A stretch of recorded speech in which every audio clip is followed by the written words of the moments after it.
Hey guys, it's Thursday, October 3rd, 2013. So first of all, happy Mean Girls Day to you all. I hope there was lots of quoting and stuff. This year I chose to celebrate Mean Girls Day by being trash and forgetting that I had to vlog. So basically I asked Sydney to switch with me because I had a midterm on Tuesday and a paper due tomorrow, which I thought I would be finished with by now, but I'm not. And I had this really great idea that I wanted to talk about. I was gonna write a script and plan it out because I really liked this idea and I thought I had intelligent things to say about it, and I didn't have time to do any of that, so I'm just gonna kind of wing it and hope that it works. In my linguistics class, we've been reading selections of the works of Benjamin Whorf, who was one of the most famous linguists of the early 20th century. And a lot of Whorf's work looked at comparing languages and the things that they specified.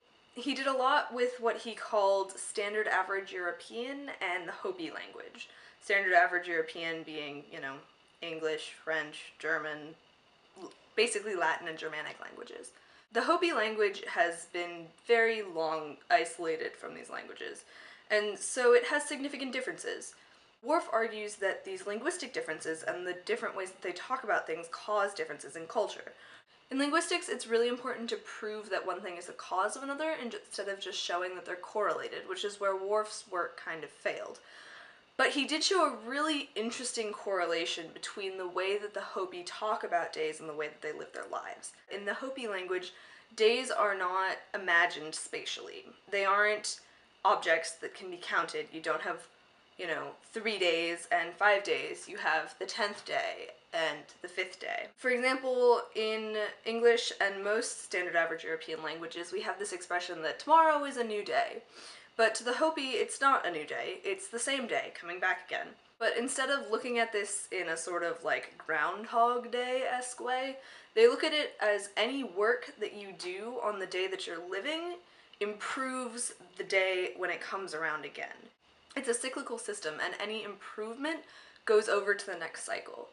The correlation that Whorf found in this is that the Hopi are very preparation-oriented. They do a lot of preparing and working on the day so that when a special occasion comes, the day is ready. Not the culture, the day itself. And I think that's a really interesting difference and definitely something to think about. Because as much as it being a new day is great and leads to all of these opportunities to start over and not be tied down by what you've already done in your life, the idea that you can work on a day to improve it and that those improvements will be there the next time it comes around is also really interesting to me. I'm honestly not sure which one I like better.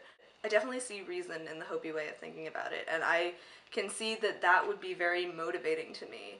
If I worked today and tomorrow was better off for it, not just because I didn't have work to do, but because I had improved the cycle, that would be a really big motivation. I don't know which one I prefer, but I see the appeal in both, and I think it's really important to study these cultural differences, which is mainly what we've been doing in my linguistics class. It's really interesting to see the correlations between how a language looks at different entities and how the culture responds to them. That's my super condensed version of Whorf's work with the Hopi language. There's tons more to be said about it that I wanted to say but didn't have time to think out intelligently. So that's great. Maddie, I'll see you on Saturday.